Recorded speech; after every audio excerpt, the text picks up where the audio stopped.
Bom dia, pessoal. Então, obrigado pelos que ainda continuam acordados até o meio da escola, né?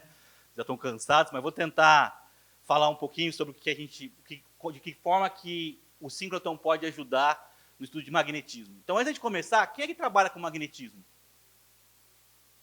Nossa, que triste. Mas vamos mudar essa pergunta daqui a pouco. Então, quando você pensa em magnetismo, quando a gente fala em magnetismo, o que vem à cabeça de vocês? A primeira coisa que vem, falo magnetismo. O que vocês pensam? Ímã. Ótimo. Então, a gente pode pensar que magnetismo é um negócio simples, que é aquela coisa aquela força que faz eu poder pregar algumas coisas na geladeira. A gente sabe bastante disso, isso é magnetismo, então. É o que a gente pensa primeiro. Ótimo. Só que é um pouquinho mais do que isso, né? A gente sabe que o magnetismo é um negócio que é relativamente importante, porque a gente sabe que a Terra tem um campo magnético, e por ter esse campo magnético, a gente desenvolveu algumas coisas. E uma das coisas que funciona bem por causa disso é a tal da bússola, que ajudou bastante no que a gente fez, certo? Como a gente está numa escola de síncrotron, a gente está na segunda semana, vocês também sabem que tem essas equações de Maxwell aqui, que a gente entende bem essa coisa de magnetismo, certo? E que por causa disso a gente consegue montar esses arranjos magnéticos para fazer deflexões do feixe e gerar a radiação síncrotron. E a gente sabe que o que a gente está estudando muito essa radiação é uma radiação eletromagnética, que é um campo elétrico oscilante, um campo magnético oscilante. Então, tem um pouco lá de coisa que a gente já estudou de magnetismo, mesmo não trabalhando com isso. Então, vou reformular a minha primeira pergunta. Quem aqui usa magnetismo no dia a dia? Melhorou já um pouco. Algumas pessoas não levantaram a mão. Acho que as pessoas estão desinformadas. Todo mundo usa magnetismo no dia a dia. Porque o relógio que eu estou usando, meu celular, esse computador, está cheio de coisa magnética. Magnetismo é um negócio que está no dia a dia da gente. Está no que a gente faz. Certo? Então, a gente pode pensar em magnetismo em diversas áreas. Pode ser muitas coisas que a gente possa pensar, desde energia, medicina, computação, tudo tem magnetismo lá. Então, se é uma coisa que a gente conhece tão bem, por que a gente estuda ainda? Se a gente já sabe um monte, a gente já usa um monte, por que a gente estuda isso? A gente estuda isso porque tem várias coisas que a gente ainda não sabe. E a gente precisa entender melhor. Tem vários fenômenos que a gente quer entender, mas não sabe muito bem. Então, um dos que eu acho mais interessante, que eu trabalho bastante, é essa competição entre a supercondutividade e o magnetismo. Por que isso acontece? Por que eu posso ter fenômenos que, em princípio, não vão conversar entre si, mas eles acontecem em alguns materiais? Porque agora começaram a ter outras coisas, novas partículas, extons, plasmon, polar, então vocês vão ter, acho que a palestra do Francisco daqui a pouco vai falar dessas novas partículas. E tudo isso está muito ligado a uma coisa que é as interações. Quais são as interações que o material sofre? Então, eu preciso saber quais as interações. Interação é um negócio que você não vê. Eu preciso saber essas interações, preciso medir essas interações para tentar entender. E o síncrotron vai ajudar muito nesse tipo de problema. Certo? Então, eu preciso entender quais as interações são relevantes e quão grande elas são. E uma das mais importantes, eu costumo brincar aqui em física, quando alguém pergunta quem é responsável por alguma coisa, quem é responsável por outra coisa, a resposta quase sempre é ou spin-órbita ou campo cristalino. Ela responde quase tudo que a gente quer saber. Então, tem muito a ver com isso. O que eu vou mostrar aqui hoje é que a gente pode usar o síncrotron para medir o spin-órbita, para medir essas coisas. Certo? Mas pode ser outros. Quando a gente pensa de verdade, eu posso pensar nessas coisas de física bem fundamental, mas não preciso ser tão. Eu posso ir para o lado aplicado. Quando eu penso em dispositivo, a gente sabe que a gente tem muitas. É muito comum já o armazenamento com um campo magnético. Só que a gente tem agora essa coisa de tentar controlar e gerar outros tipos de bits 0 e 1. E um jeito de fazer esses bits 0 e 1 é tentar trabalhar com orientação de magnetização, para onde os meus spins vão estar apontando. E isso é um jeito de trabalhar com magnetismo. E o que é importante? A gente quer que as coisas sejam cada vez menores e cada vez mais rápidas. E o que a gente precisa fazer com isso? Montar novos materiais. Mas não basta montar novos materiais, precisa entender. Então, esses materiais, em geral, vão ser sistemas que vão ter diversos elementos químicos. Então, eu vou precisar ter aquela coisa de ser capaz de olhar para coisas com seletividade. Vão ser materiais que vão estar, o nosso Chair é especialista nisso, vão estar em escalas muito pequenas, eu vou querer enxergar eles. Então, eu preciso de resolução para ver muitas dessas coisas. E eu vou querer controlar esse magnetismo. Então, eu vou querer ver como as coisas estão se mexendo. Então, de uma forma, eu quero ser capaz de entender interações, saber como elas funcionam, e quem domina cada coisa, e vou querer entender sistemas complexos, que vão ter muitos elementos, vão ser muito pequenos, e eu quero saber o que está acontecendo sobre eles. Certo? Então, pessoal, essa aqui é só para dizer por que a gente estuda magnetismo. Então, desses 2 minutos que eu falei, você já percebeu que eu falo muito rápido. Certo? Isso já ficou claro. Então, a partir de agora, eu vou começar a explicar alguma coisa da técnica de fato. Agora eu estava só falando de motivação e o que a gente está fazendo. Então, o que vai acontecer é o seguinte. Se vocês não me pararem durante a apresentação, eu vou empolgar, e cada vez vou empolgando mais, e vou acelerar, e aí vai ficar difícil vocês entenderem. Se vocês não fizerem isso, for me parando com perguntas a todo tempo, as coisas vão ficar mais tranquilas. Vocês podem me parar só para falar mais devagar. Já está ok, eu vou aceitar isso numa boa. Mas vocês podem também parar com perguntas, certo? Então, o que a gente vai fazer hoje é mostrar que tudo que vocês já aprenderam até agora, tudo que vocês viram, tanto de espectroscopia, quanto de difração, quanto de espalhamento, quanto de imagem, você pode olhar com um olhar para o lado magnético. Então, quando a gente for falar de olhar com o olhar magnético, a gente sempre olhou para as coisas como o efeito da radiação na carga. Eu pegava e espalhava a carga, eu excitava o elétron e ficava pensando sempre no efeito com a carga. Mas esse ente de elétron, esse elétron, ele também tem spin. E o que a gente vai estudar hoje é como é que, quando eu olho para esse spin, o que muda nas minhas coisas. Então eu vou olhar para a espectroscopia, o que acontece se o material tem spin desemparelhado lá? O que acontece? O que eu posso ver a mais? É o mesmo experimento, só que eu vou olhar de uma forma diferente. Eu vou olhar para a difração, o que acontece se eu vou olhar para o espalhamento, mas vou considerar o fato do elétron ter spin? Vou olhar para a imagem e vou olhar o que acontece se aquilo lá tiver spin. Certo? É isso que eu quero fazer hoje. Então, eu vou colocar uma primeira coisa aqui de comparação de coisas, para vocês, eu vou dizer isso agora, vocês vão acreditar em mim, e eu vou tentar convencer vocês durante esses 30 minutos que eu tenho. Tudo bem? Então, o que eu preciso para entender magnetismo, entender aqueles sistemas complexos que eu estava falando, é algo que eu consiga medir, né, que seja um efeito que eu consiga mudar de alguma forma, então que eu falei, a sensação de choque mensurável. Eu preciso ter seletividade química, porque os elementos vão ter, os materiais vão ter muitos elementos, muitas camadas, às vezes, muitas coisas, então eu preciso saber quem está governando quem. Eu preciso ter seletividade cristalográfica, porque a estrutura muda muito. Vocês já viram isso quando aquela relação entre estrutura e função, né? Quando eu vou mudando a estrutura, eu posso mudar muitas coisas. Eu vou ter que saber medir esse tal de spin órbita. Eu quero saber coisas de superfície, às vezes. Quero saber coisas, às vezes, do bulk. Quero saber por dentro do material. E quero ter resolução da escala dinâmica e também quero ter resolução temporal para estudar dinâmicas, às vezes. Eu não vou falar muito disso agora, mas eu precisaria saber de tudo isso para estudar bem sistemas magnéticos.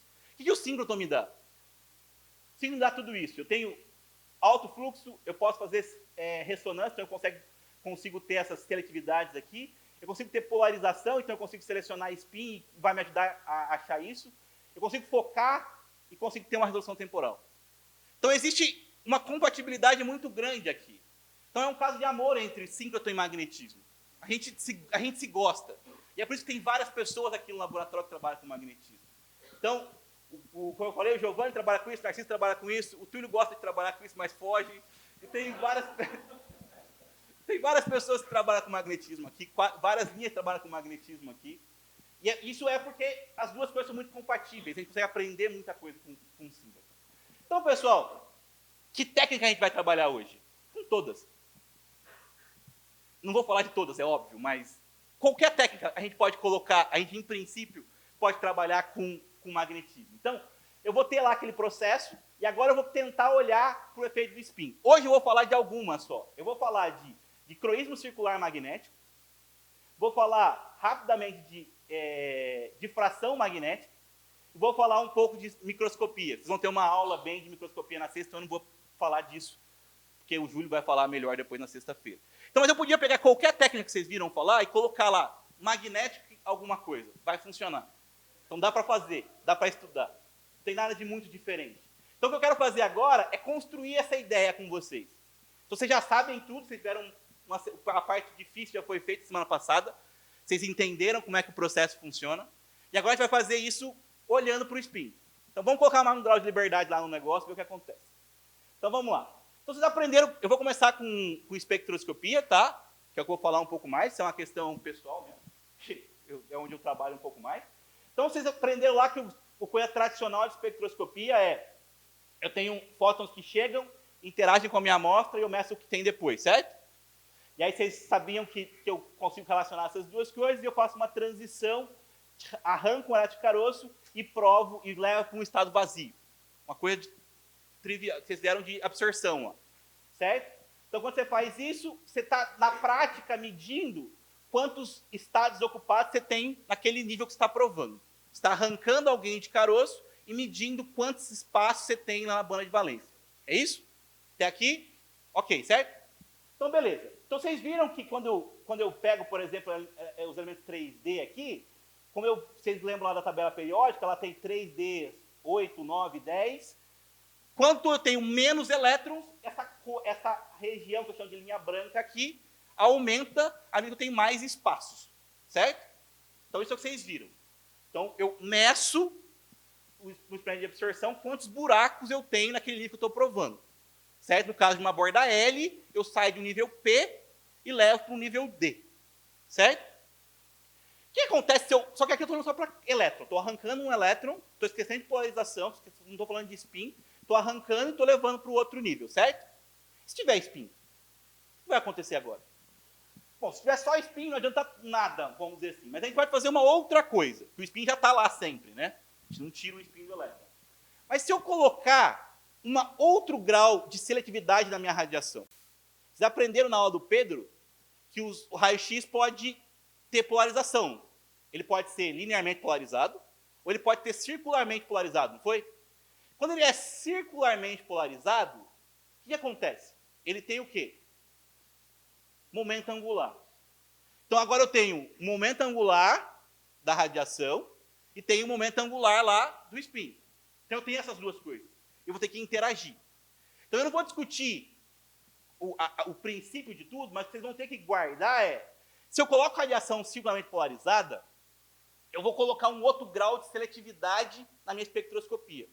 Então agora eu não vou só escolher qual orbital eu estou medindo. Eu vou escolher qual orbital e qual tipo de spin eu vou excitar. Então agora eu vou escolher se eu quero arrancar um elétron do nível 2p, por exemplo, com qual tipo de spin. Se ele é com spin up ou com spin down. Depende da polarização que eu jogar. Uma polarização vai só excitar spin up e outra polarização vai excitar só spin down. Eu vou escolher isso. Se eu fizer isso no material que é não magnético, o nível onde eu vou provar, o nível de desocupado lá, acima da banda de condução, esse nível é vazio, é simétrico. Quer dizer o quê? Tanto faz eu arrancar um up ou um down, a probabilidade da transição acontecer é igual. Então, se eu fizer um espectro de Channes, ou de espectroscopia lá, com polarização só à direita ou só à esquerda, ou seja, só escolhendo up ou só escolhendo down, os dois espectros dão um em cima do outro, não tem nada. Quando eu pego um material que é magnético, o que acontece com o material magnético? Para ele ser magnético, ele tem uma diferença de arranjo de spin.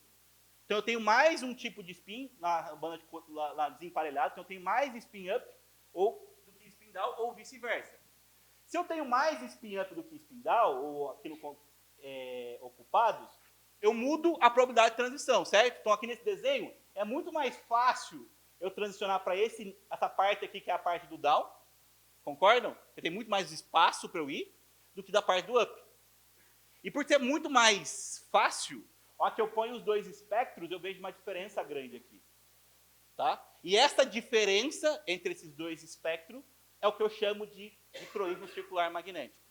Então, o que é dicroísmo circular magnético? É medir aquela medida de Channes ou de espectroscopia que você fazia, colocando a polarização na radiação incidente.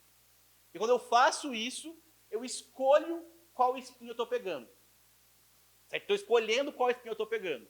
E aí eu estou vendo qual é a diferença, qual é a simetria, qual é a diferença entre spin up e down lá na banda de valência. É isso que eu estou medindo. E essa diferença de de spin up e down é o que a gente vai chamar de magnetismo, é a resposta magnética do material. Certo? É óbvio que isso depende de várias coisas, e a gente pode quantificar isso de algumas formas. Vou mostrar uma forma de quantificar isso. Mas, de alguma forma, essa diferença entre esses dois espectros aqui é o sinal de dicroísmo circular magnético. Certo? E é o momento magnético da minha amostra. Só que uma diferença muito grande para quem já mede magnetismo de convencional. É um momento magnético do íon e do orbital que eu escolhi. Certo? Então, se eu tenho um sistema complexo, com um monte de elementos, eu vou saber quanto é a resposta daquele elemento, daquela condição.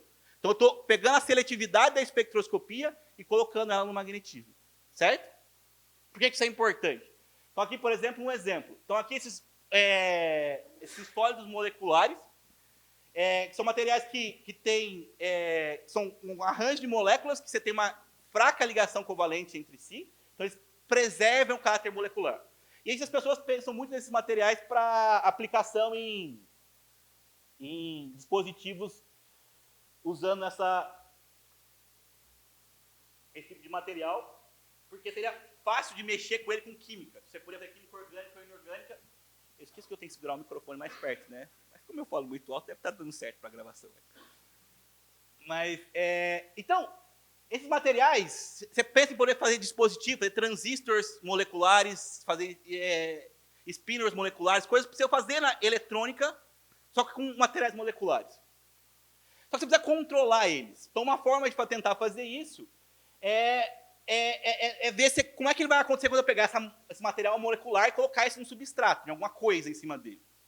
Então, você quer controlar. Então, aqui é um exemplo que eu coloco uma porfirina. Aí, se tiver uns químicos aí, posso me corrigir se falando uma coisa errada, tá? Eu provavelmente vou estar. Então, você tem um ferro aqui no coisa central e uma molécula de carbono, átomo de carbono e nitrogênio em volta dele. Eu coloquei ele em cima de um filme fino de... um substrato de cobre com um filme fino de 15 multilayers de níquel. Então, quando eu meço magnetização normal, vou lá medir uma magnetização global do meu material, eu ia ver uma resposta assim. Mas eu nunca vou saber se o meu material, se minha molécula está magnética. Porque a molécula, em princípio, é paramagnética, ela não tem interação entre as coisas. Então, aqui, o experimento que a gente faz para de dicroísmo, eu posso olhar qual que é a resposta só do ferro, que está na minha porfirina, e qual é a resposta do níquel, que está no filme fino. E aí eu vejo que, na prática, o ferro, tá vendo aqui, ó, aqui é as duas polarizações para o ferro e para o níquel, tem um sinal magnético que ele tem um sinal. Então, o níquel induziu um sinal no ferro. Então, a minha molécula está respeitando a magnetização do níquel. Então, se eu inverter a orientação da magnetização do níquel, se eu trocar o campo no níquel, vai trocar na minha molécula. E eu consegui fazer isso porque eu tenho seletividade. Porque eu olhei para o níquel e olhei para o ferro. Então, eu sei que a resposta que eu estou medindo é do ferro, é da minha molécula, não é do meu filme fino. Certo? Então, isso é um poder muito grande da técnica. Certo? Aqui um outro exemplo, desses materiais supercondutores, são trabalho do Narciso, um material que tem várias camadas, ele é um material supercondutor, e aí a gente, você tem supercondutividade e magnetismo são um fenômeno que não conversam entre si, não gostam das interações entre o outro. Então, e ele tem essas duas coisas. Então, como eu tenho seletividade, eu consigo ver o que o rutênio faz e o que o cobre faz nesse material. Então, eu consigo medir só a contribuição do rutênio e só a contribuição do cobre. E enxergar que o ferromagnetismo do material acontece só no rutênio. O cobre está lá fazendo outra coisa. Então, por eu ter seletividade, eu posso pegar sistemas complexos e escolher, saber o que está acontecendo em um determinado elemento. Certo? Isso é uma grande vantagem da técnica. Só que a técnica vai além disso. Certo? Ela vai além de ser seletiva. Eu posso tentar quantificar um pouco mais as coisas. Que é separar a contribuição de momento de spin por momento orbital. O que é essa diferença, pessoal? Vocês sabem que quando eu penso no meu momento total lá do meu ímã, no meu elétron, eu posso dividir aquele momento total em duas partes. A parte intrínseca, que é o momento de spin, E o fato do elétron estar orbitando ao redor do núcleo, eu posso atribuir ele uma anti-orbital. Então eu tenho um momento que eu chamo de S e um de L. E essas duas coisas vão conversar pelo acompanhamento spin órbita. Tá? Isso aqui é um negócio muito poderoso, porque são poucas as técnicas que conseguem fazer isso. E o fato da técnica poder fazer isso com essa regra que eu vou mostrar agora, tem uma mudança grande de paradigma. Em 94, a técnica de dela ela é nova, porque não é tão trivial fazer essas coisas. Em 94, o ganhador do prêmio Nobel, esse cara aqui, Shu, disse que depois que o nêutron, que a técnica de difração de nêutrons estava bem estabelecida, não ia ter mais por que usar raio-x para medir magnetismo, que nêutrons ia resolver tudo. Não precisava disso. Ele era um ganhador do prêmio Nobel e disse, ó, magnetismo não serve para nada, o nêutron faz tudo isso, porque o nêutron carrega lá um momento, então qualquer coisa de magnetismo vai resolver com nêutrons. 10 anos depois, eu não pus o nome aqui, mas um prêmio europeu bastante renomado, eu esqueci agora o nome, escreve assim outra frase, depois que você desenvolve a técnica de dicroísmo e desenvolve essa capacidade de responder as coisas, que é difícil imaginar pesquisar magnetismo sem usar técnicas de raio-x. Então as coisas mudaram muito desde com o desenvolvimento das novas fontes e com o desenvolvimento das novas técnicas, certo? Então, e aí tem uma frase importante, é que mesmo pessoas muito importantes, eles falam besteiras. Que foi esse caso. Então, pessoal, o que vem a ser isso? Eu não vou entrar muito em detalhes, mas o que a gente vai ter que fazer agora... Oi.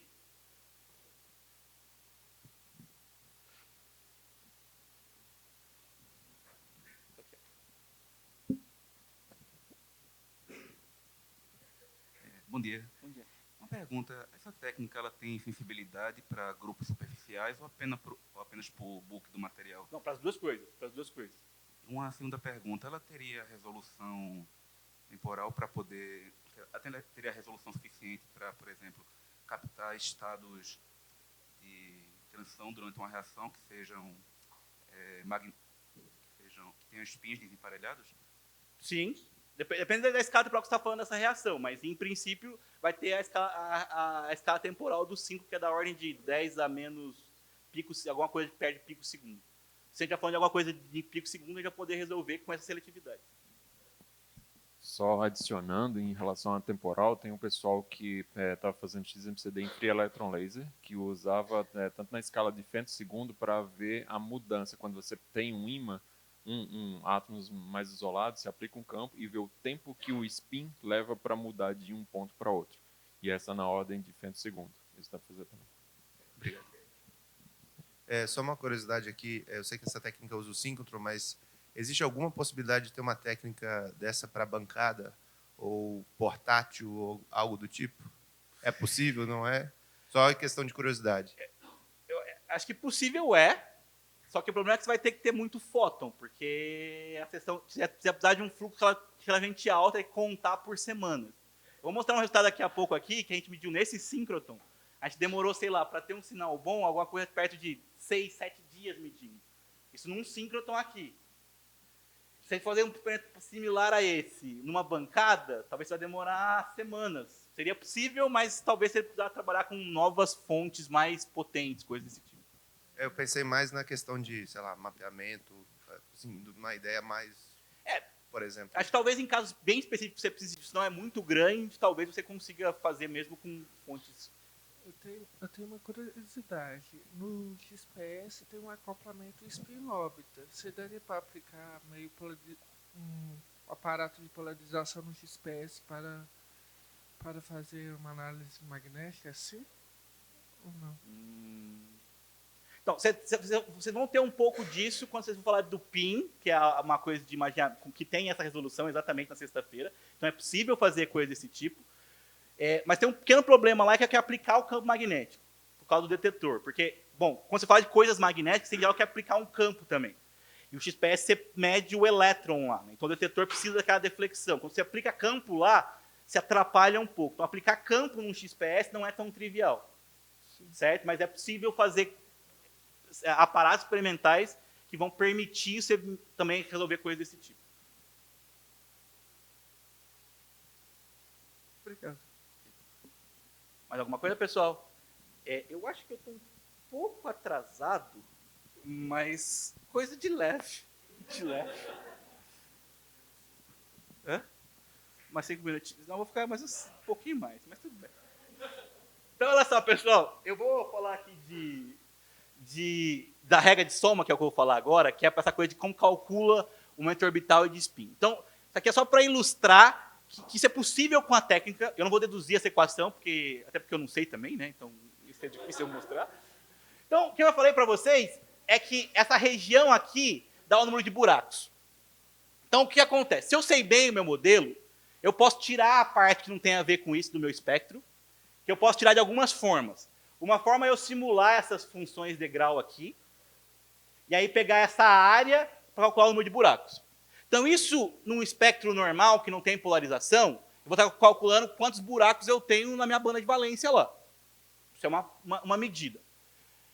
Quando eu tenho um material magnético, eu vou estar medindo quantos tem buraco com uma determinada polarização, ou seja, com um tipo de spin ou com outro tipo de spin. E é assim que eu vou quantificar as coisas. Então, como eu falei, para subtrair isso eu posso ou fazer essas funções de grau, ou eu posso usar um material similar, de mesma estrutura, só que tem aquela banda cheia. Então, aqui eu tenho um exemplo de platina e ouro. Então, o ouro, se vocês olharem na tabela periódica lá, ele é 5d10. Então, ele não tem elétron desemparelhado. Não tem espaço vazio lá. Então, a linha branca dele é quase zero. Você tira isso da platina e vê o que sobra de estado desemparelhado. Só que aí isso não é tão trivial de fazer, nenhuma das duas coisas. Nem simular isso aqui, nem achar o cara certinho para colocar na mesma estrutura para subtrair isso. Então, por isso é uma aproximação. Mas para alguns materiais em específicos funciona. Então, você vai calcular esses buracos com spin up e com spin down e vai chegar a 3 equações que vão te determinar qual é o momento orbital, qual é o momento de spin e a relação entre as duas coisas. Então, vão aparecer vários parâmetros aqui, mas eu só quero, como aqui não tem muito tempo, só quero vocês saberem que calculando essas áreas, eu consigo trabalhar quanto é a contribuição orbital e quanto é a contribuição de spin. Tá? Não vamos entrar em detalhes agora. Então, aqui é só um exemplo de como é que a gente faz isso. Então, essa aqui é as equações transformadas em cores. Então, estou pegando um espectro de platina aqui e estou calculando o momento orbital, o momento de spin e a razão entre eles. Tá? Eu não vou falar sobre esse operador TZ aqui, porque ele me traumatiza um pouco, mas ele tem a ver com... A gente, em geral, vai ter que desconsiderar ele, se você quiser calcular o momento de spin certo, mas ele tem a ver com... Acho que quando o Pedro ou o Júlio, não sei quem foi que falou exatamente disso, eles foram trabalhar com a interação da radiação, eles falaram assim, ó, só a parte do campo elétrico é importante. Lembra que eles falaram disso agora? Só o campo elétrico é importante? É verdade. Quando você fala de magnetismo, ele é menos verdade. Aquela componente do campo magnético também vai entrar aqui. Então, isso aí tem a ver com aquela consideração lá. Em alguns casos específicos pode ser grande, mas vai precisar de simulações um pouco mais fortes para fazer isso. Então, pessoal, aqui só um exemplo de que a gente pode calcular num sistema de multicamadas qual que é o momento da platina, qual que é o momento do níquel e separar eles em momento de orbital e de spin. Então, eu consigo separar todas essas grandezas com essa técnica. Mas, como eu acabei de falar, essa regra de soma ela é algo que é muito, muito específica do problema. Tá? Eu preciso muito de saber a simetria para poder desconsiderar algumas coisas, calcular essa área. Então, isso serve, mas tem umas limitações. Do mesmo jeito, parecido com o cálculo daquela coisa dos buracos, se eu usei a razão entre duas bordas, a L3 e a L2, quando vocês estudaram lá as bordas de absorção, os splits, você viu que aquele desdobramento do nível P tinha a ver com o componente spin órbita, lembra? Você quebrava o P em 3,5 e P,5, que era o soma e subtrai o L mais S. Então, essa razão entre essas duas coisas vai dar esse coisa que a gente chama de branching ratio, que tem a ver com o componente spin órbita. Certo? Então, é uma outra coisa que vocês podem calcular que vem desse processo. Mas olha só, essa coisa funciona muito bem, que a gente estava falando, quando eu estou provando diretamente o meu estado magnético e tem um monte de simetria lá. Certo? E aí, e se eu não tiver todas essas simetrias? Se eu vou trabalhar, por exemplo, com as coisas que eu mais gosto de trabalhar, que são as terras raras. Se eu tiver que trabalhar em energia alta, porque eu quero fazer alguma coisa, eu não quero trabalhar lá em raio-x, eu quero trabalhar em uma energia de borda L, que vai acontecer acima de 5 kV. Só que meu magnetismo está aqui, ó, no 4F. O 4F não é o estado de valência. O que eu vou provar o 5D, mas o magnetismo está no 4F. E aí, o que eu falo? A técnica não serve? Não, ela serve. E serve muito. Só que o que acontece é que aí o meu modelo ele é um pouco mais complexo. Eu preciso olhar para o dado de uma outra forma. O que acontece? Magnetismo é um fenômeno de longo alcance. O que acontece? Esse 4F aqui vai influenciar esse 5D. Então, eu vou ter um efeito no 5D causado pelo 4F. Um efeito indireto. Vai estar polarizando aquele estado. Então, o que acontece? Eu consigo continuar estudando isso, aprendendo muito isso, só que eu preciso melhorar o meu modelo. Meu modelo precisa ser um pouco melhor. E aí é a hora que a gente precisa dos coleguinhas teóricos. Então, a gente quer fazer isso porque a gente consegue trabalhar com experimentos em condições mais complexas. Então, no próximo seminário, a gente vai falar bastante sobre o negócio de condição extrema. Então, quando eu vou trabalhar em alta energia, eu consigo acoplar essa técnica de dicroísmo circular magnético com células de pressão, por exemplo.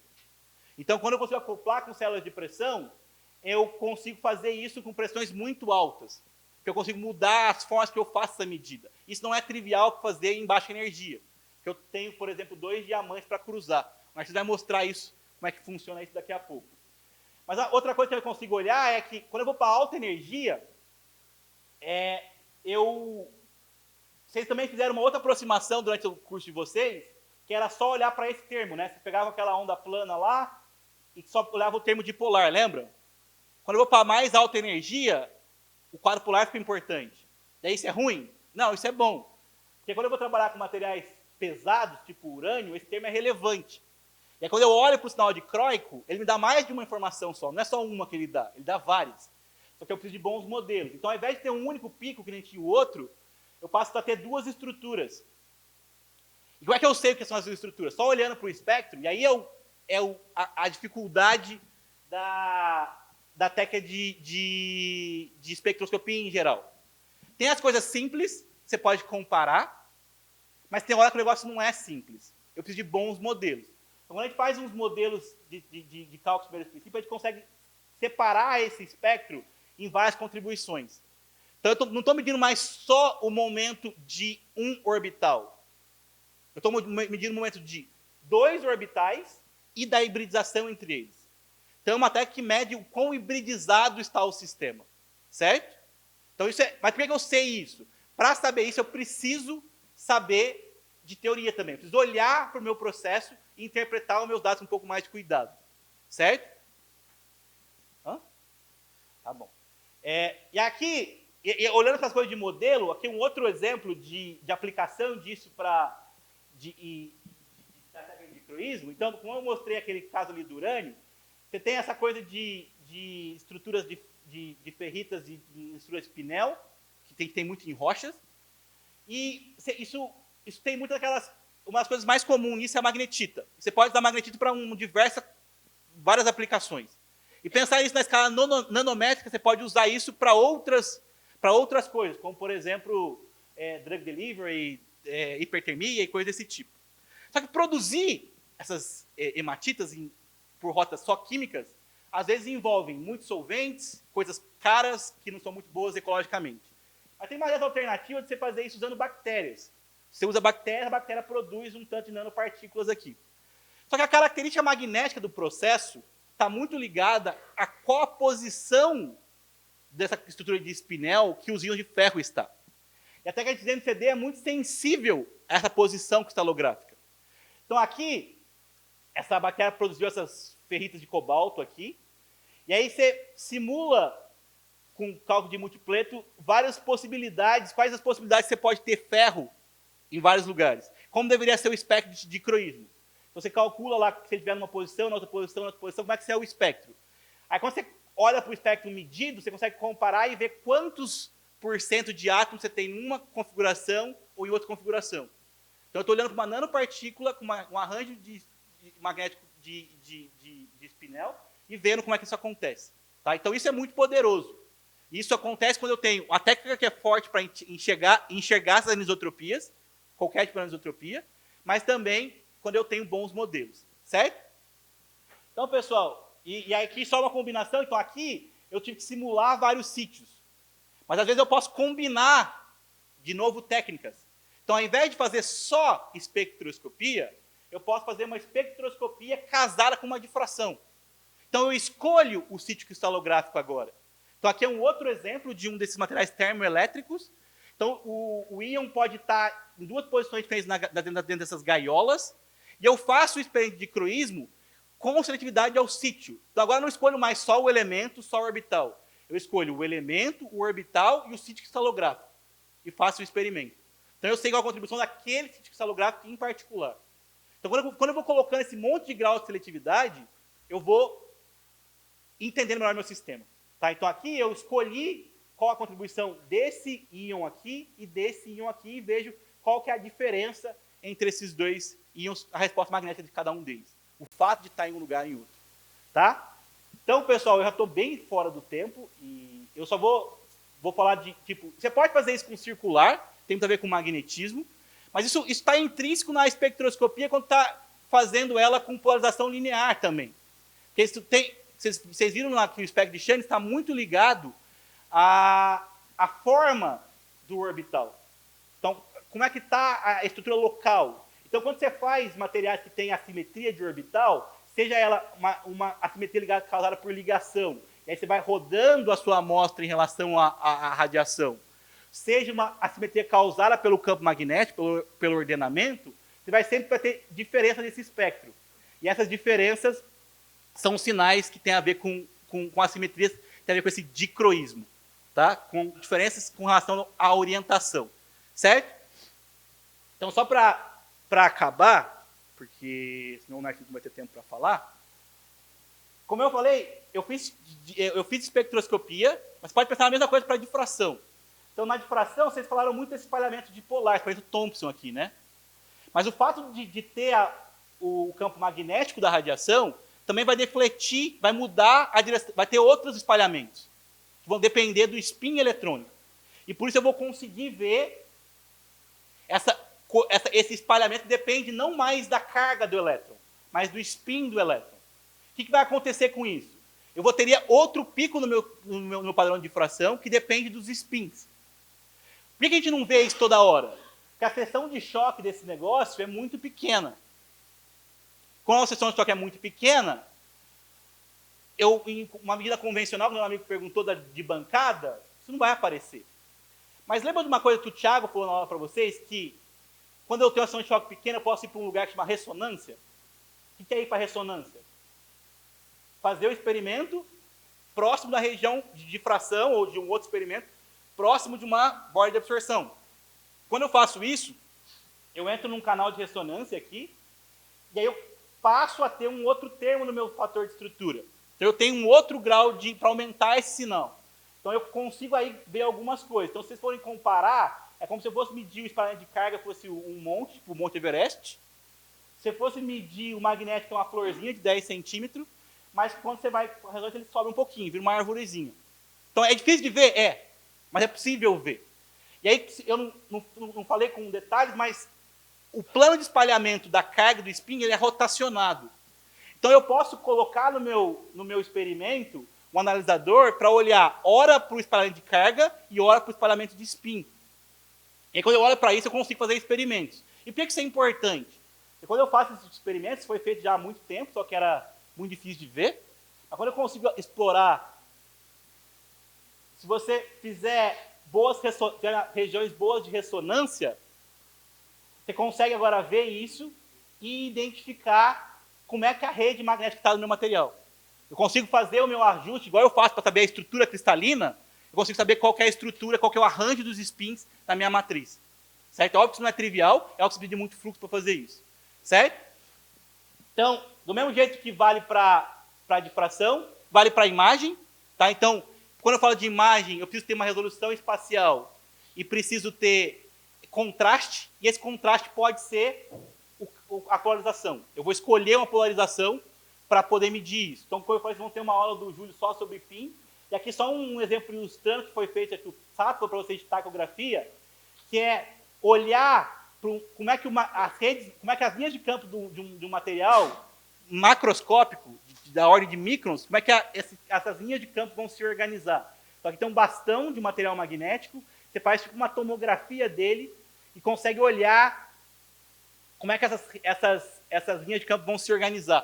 Então, eu consigo ver como é que as linhas de campo se organizam dentro do meu material. Então, eu consigo ver aqui a formação dessas coisas em espiral, aqui, esses vórtices, Shidorari e o antivórtice. Então, esse final foi muito rápido, mas só para vocês terem uma ideia que tudo que vocês aprenderam, a gente pode combinar com a polarização, com esse grau de seletividade de spin, e por combinar com esse grau de seletividade de spin, eu consigo aprender sobre magnetismo, ou sobre qualquer propriedade anisotrópica do material. Certo? Então, com isso, eu já só queria dizer que esse síncroton é poderoso para isso, e agradecer vocês pela atenção.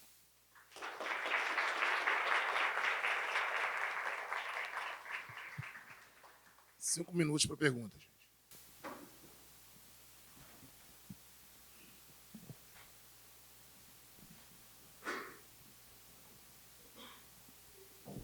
Obrigado.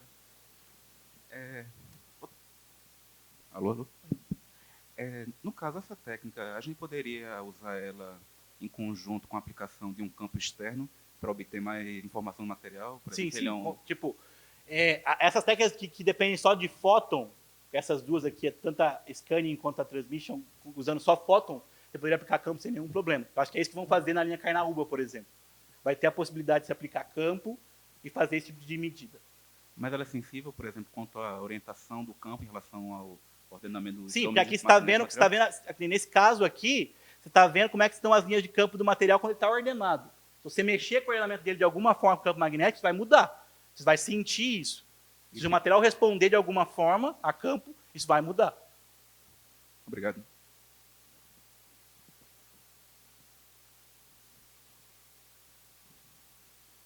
Tem mais perguntas?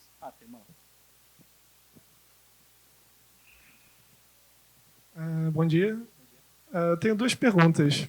Eu gostaria de saber, você mostrou ali que você tem como escolher o sítio cristalográfico. Eu gostaria de saber, assim, primeiro, como que você faz isso? E a segunda pergunta é um pouco mais específica, é no caso de cadeias unidimensionais, que no caso em materiais, no caso magnéticos moleculares, muitas vezes a interação é fraca e às vezes esses spins vão rodando, né? Aí vai depender ali da interação magnética. E minha pergunta, esse fato no caso de ser fraca e de os spins forem rodando, qual é o efeito disso na difração com o magnetismo? Porque a cadeia ela tem ordem, no caso, cristalográfica, né? Mas, do ponto de vista magnético, isso vai se perdendo, né? Então, a primeira pergunta é como é que você faz esses coisas devagar. Você vai para um pico de Bragg, você escolhe uma reflexão. Você vai para aquela reflexão daquele sítio em particular. Então, você vai para uma condição de difração daquele sítio que você quer escolher. Você escolhe isso, você sabe a estrutura do material de alguma forma. A segunda pergunta, eu não sei, eu acho. Algum comentário? Você não vê nenhuma ordem, nenhuma coisa de que você consiga... Você tem que ter algum tipo de reprodutividade de longo alcance. Se o negócio não tem ordem de longo alcance, talvez alguma coisa resolvida no tempo, você consiga ver isso muito curto, com resolução nanométrica, talvez você consiga ver alguma coisa, mas eu não sei. Você veria a ordem, nesse caso, esses materiais, eles geralmente apresentam ordem a baixa temperatura, um certo grau de ordem, e conforme você aumentar a temperatura, ele... Então, você acha que em baixa temperatura, quando você conseguir aumentar essa ordem, você vai conseguir ver isso acontecendo lá. E essa estrutura magnética vai se revelar de alguma forma ali. Ali eu mostrei um sistema que tem aqueles... Pela difração magnética, você consegue ver como é que estão esses spins ali. Qual que é a rede. Então, seu modelo para ver aquilo vai te mostrar que tem que ser uma coisa que faz algum tipo de orientação. Obrigado.